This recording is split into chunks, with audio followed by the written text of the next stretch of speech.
Okay, welcome to lesson 69, H Radio 223 part-timers. We are going to close up the discussion that we're having around earned, owned, and paid media, looking at the digital space and seeing how that's working. A short lesson, as you can see, just 8 slides that we're going to carry ourselves through. But it is I can say it's 3 out of 3, so it's the last section to understanding this and how it works, right? We are going to be looking at 6.5.3 in chapter 6, 6.5 paid media, page 232, 2233, if you want to obviously read along in Nash and Cullinan's Next Level Radio in should I say, Edge Publishing, right? Let's get into it so we don't waste any time and close this up. All right, so as in the last 2 lessons, we have discussed earned and owned media. And so once again, just to recap, with our owned media is anything that we create, so stuff that does exist on our landing page and our social media pages, as well as any blogs that we might write, anything that we own as part and parcel under our brand of the radio station itself, right? With earned media, anything that has been shared, reposted, anything that we've actually, well, earned for free in a way, right? With our followers, with collaborations that we might have through, sponsors or whatever it may be, that also might come through, even though that does fall kind of under paid media because they are paying for whatever activation that we are currently having with them on air. But it is still if it is it still goes under the realm of earned media, or partly under the realm if they do share and they do expose our brand and our product to all of their followers in their realms. Okay, so now the last one is paid media. I did shortly discuss about how paid media works with the cost per clicks and looking at the search engine optimization and that kind of analytical space, which you have to expose yourself and understand. I'm sure that you have covered a lot of these aspects in your digital learning, in your digital subjects. I do assume that you do cover digital marketing in your course on your learning. So I'm sure this is nothing that's new to you, but let's look at how obviously it affects us and how we can incorporate it within the radio space, right? So for bigger cash campaigns, stations may allocate a portion of the marketing budget to co-marketing activities, right? So anything that we're going to now collab on, and we want to go and promote, like I say, a activation, a competition, a promo that we are doing, any kind of awareness that we want to bring towards or to our brand, the station itself, and we're now going to pay for it. Right. Okay. So co-marketing is where two brands from a medium-term exclusive alliance. So we've now partnered up with an ABSA or a McDonald's or a Burger King or whatever it may be. Now I've got burgers on my mind. Right. And we now say, okay, as part of our marketing campaign, we are going to include this digital aspect and share common posts, right, or supportive common posts. So a single message that is like I say, it's exposed through a shared campaign, and the intention is to pool marketing resources and for the station to take a portion of the value of the sales in order to execute the integrated campaign and implement paid digital media. So the station can utilize the budget that we have now. The client's going to pay us a certain amount that we have. Obviously, we've quote unquote billed them for. Obviously, they'll pay afterwards, right? Uh, when we do the post mortem, but we have money, right? So we have money that is now going into a campaign, right? We're going to utilize part of that to obviously push that money directly into something that's a pay-per-click campaign. Or you can place a promoted post and it can be on certain shared media. So we might pay for campaigns that will take up certain space on news feeds, like I say, news sources, so digital news sources, where you know that you've clicked on news sources and there's a bunch of obviously paid advertisers, kind of that. I think it's not the third party. affiliated campaigning and affiliated marketing, right? That those particular sites will use to make their own money, right? So we can go and also do some research and see which of those particular, like I said, digital feeds or digital, like I say, mediums.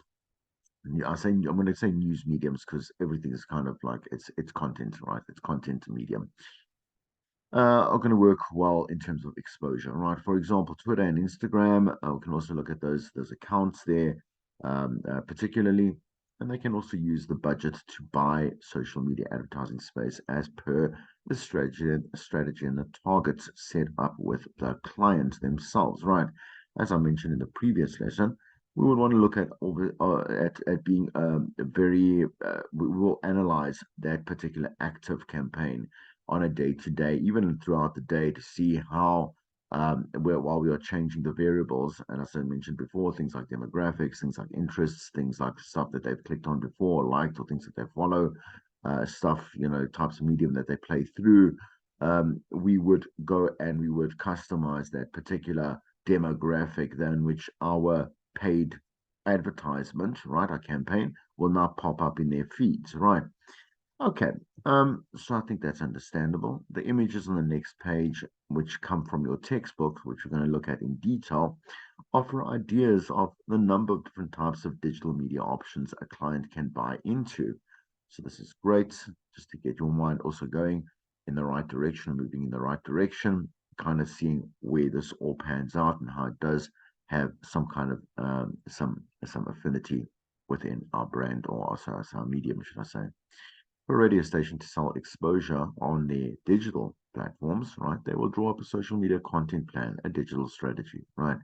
Again, plotting out days of the week, depending on how long the campaign in general will last, how much they're paid for. Like I say, 1 to 3 weeks, sometimes 5 weeks, as we've seen in previous examples and previous lessons as well. Okay.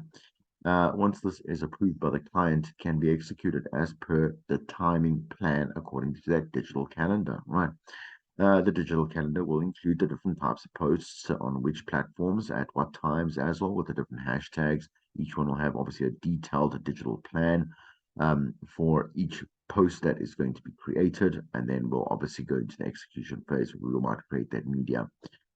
It might be recordings that we might have to do. Obviously, have to produce them so it can look professional, and then post them accordingly. Kind of schedule them in advance would be a good idea, right? While we are sourcing again the media for upcoming posts that we want to plot out. Okay.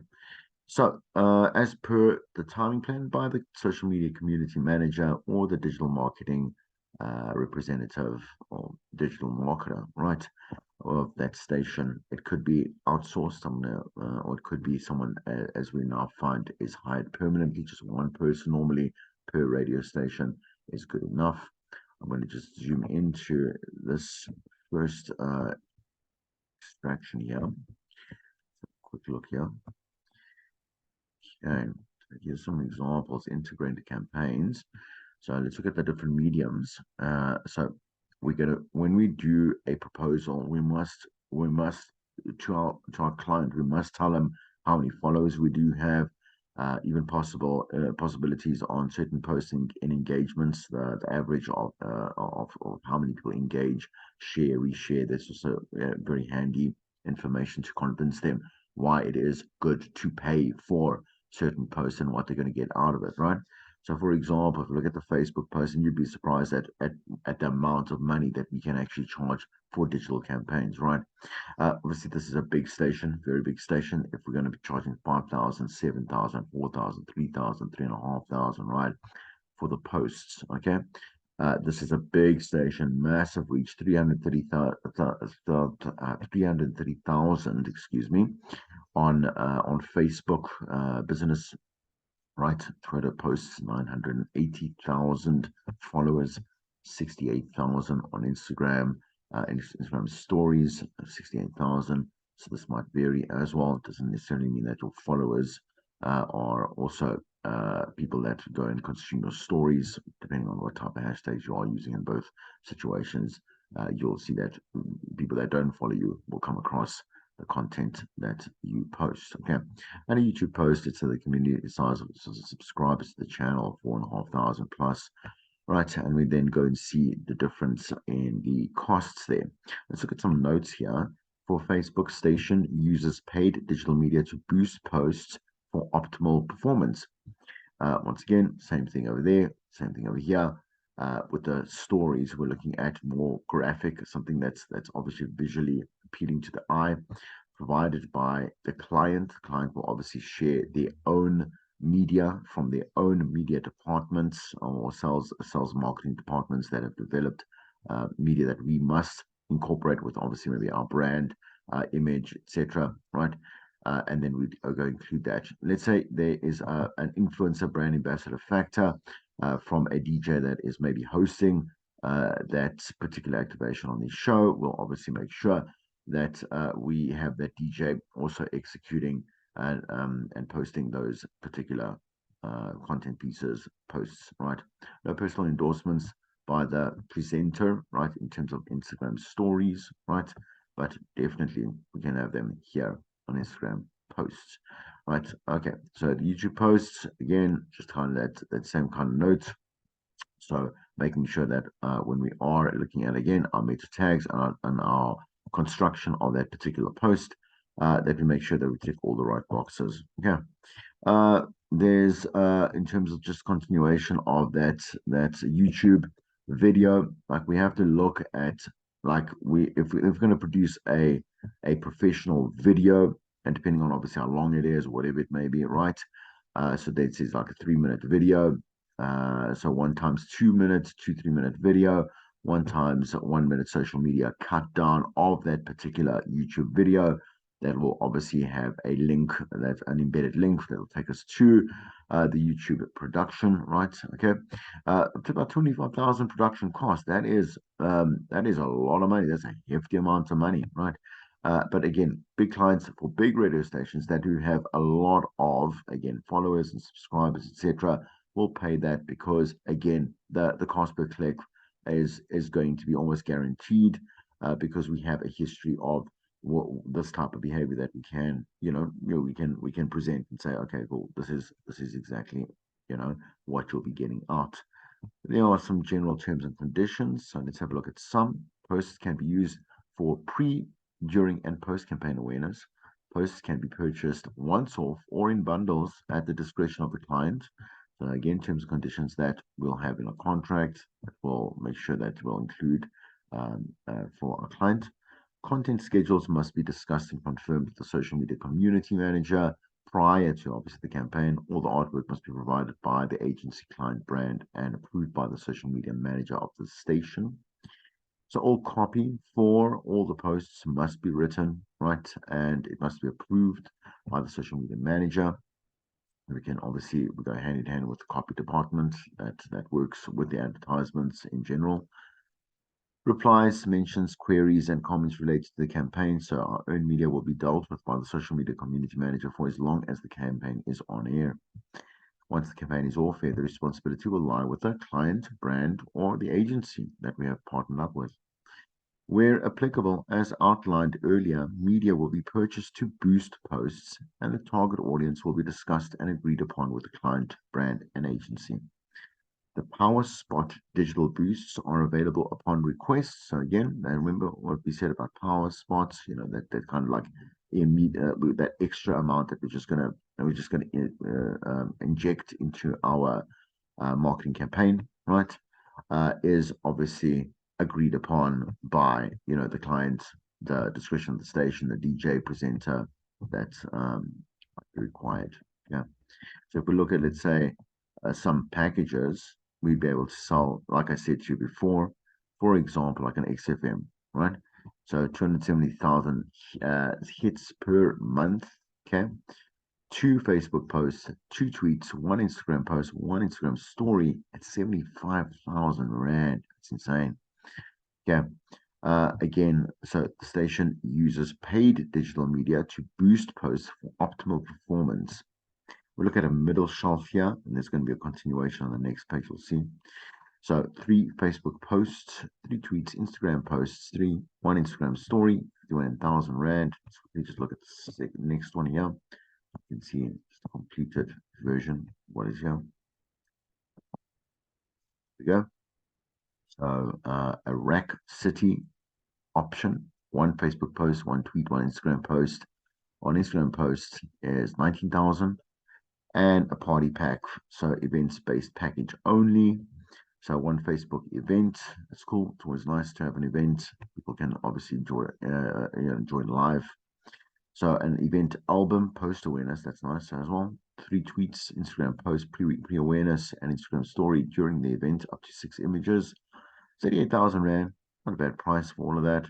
Additional material to be provided by the client. We also have additional event on a promotion purchase for 20,000 bucks if presenters are booked for emceeing at that event. And then a bespoke campaign, a tailor-made solution for your brand based on objectives, anything that you want to kind of like look at as a package you want to formulate for yourself. And then we would then define a certain price that is, I mean, that's obviously applicable, and that's I'm going to say apt, so it's not offensive in any kind of way. It fits the mold, right? um just to note, I think maybe some people might get confused or might be wondering like why this is at 75,000 Rand. Again, we're looking at this, like we're looking at, including the landing page here, which I said to you in a previous lesson. A landing page is about the strongest out of all your social media platforms because it has all of these integrated in as dynamic feeds, and it is the place where people go to anyway stream the station, more than likely go and download the app, whatever it may be, and be on there. So we are including that as the reason why that price is so high. Okay. All right. So let's look at, let's say, and so I'm not going to go through those general terms and conditions. You can go look at them yourself. But let's look at, just want to zoom a little bit here. Okay, so looking at that 7,500 per post for something that is a power spot, top tier influencer. So we're looking at an influencer with 100,000 followers, 10,000 plus. We will also repost of stations competition on content of the content, should I say, on Twitter, Instagram, Facebook, but we're having that top influencer, that DJ that we said there, one of our top DJs, the drive, or whatever it may be, the breakfast that we know have a number of followers, and again are considered brand ambassadors. Again, down to middle tier influencers and lower tier influencers, where the costs go a little bit lower, but that is a lot of money, as you know, per post. Station will get some money, but they will pay that particular talent. Okay. All right. If we just have a look down, because we're just gonna, like I say, go through some of the textbook content. This table here, an example of radio stations integrated and digital rate card. Uh, so we look here again, the 10-year anniversary, painted pink, right? Excuse me, let me just quickly go through this so that it's understood. So Facebook will have its calendar across from Monday, as you can see, to Friday, right? We will then have the types of content that is going to be posted. So we want to obviously know with the hashtags and the actual content that is posted. You'll have a look here and see that if there are any pictures, the content itself, the copy will be copied and pasted on the post and obviously scheduled, right? And then and there are the edits of the images. So this is again something that the digital department will put together. And we can see the differences within, let's say, a Twitter post, right? To make sure that, excuse me, that wasn't supposed to happen there. So a little bit slower, right? Okay. So again, obviously looking at the copy, that must be under 160 or characters or less, or under, I think it's, what is it, 160 or 240, it doesn't matter, right? But it must be small. Make sure that we have correct hashtags should we be using it, right? And then again, with the correct imaging, a little bit different to the Facebook post, because obviously we can obviously incorporate a lot more text. And so we can utilize that to its advantage. Looking at Instagram, we want to be focused on, again, more hashtags. I would put some more hashtags there, not a carbon copy of what is actually on Twitter, on Facebook. But once again, looking at maybe, let's say, a video would be quite nice there as well. Definitely add tagging so we can get that collaborative earned media that we can through let's say Lelo Nyati's page and followers, right? She's the influence that we are including here, right? Okay, and then we're looking at, let's go back here. I just want to make sure that you can see that and look at the example of which we have covered already in the previous. I'm going to go back to that page 233. It is about looking at that email that was sent, and once again analyzing this, right, for paid media only. Okay, so looking at the email, and answering the questions on activity 6b. Once again, provide a short description of this time what you think paid media is. This time, match the column for paid media. Is it a listener tweeting that they love the song that they played right now on KFM, that all they played? A sponsored Instagram post promoting a clothing competition on Metro FM, or a radio station uploading a video of their breakfast show team on a YouTube channel. And then once again, considering like how DJ Dizzy or the circumstance of tweeting on Twitter, right, or X, should I say now, right?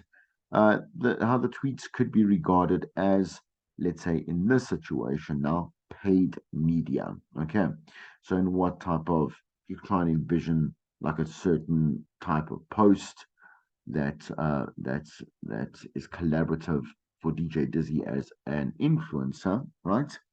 And what type of, let's say like a particular product perhaps that he could endorse. Okay, we don't know DJ Dizzy. I think that's a man. Anyway, let me not be gender like gender not neutral. Anyway, all right, that is the end of that lesson. Once again, you can go back to the slide, not the slide, the website that we did in the previous lesson over here, and just go again and have a look at, let's say, the paid for media this time around. All right, that's it for this lesson. We'll see you in the next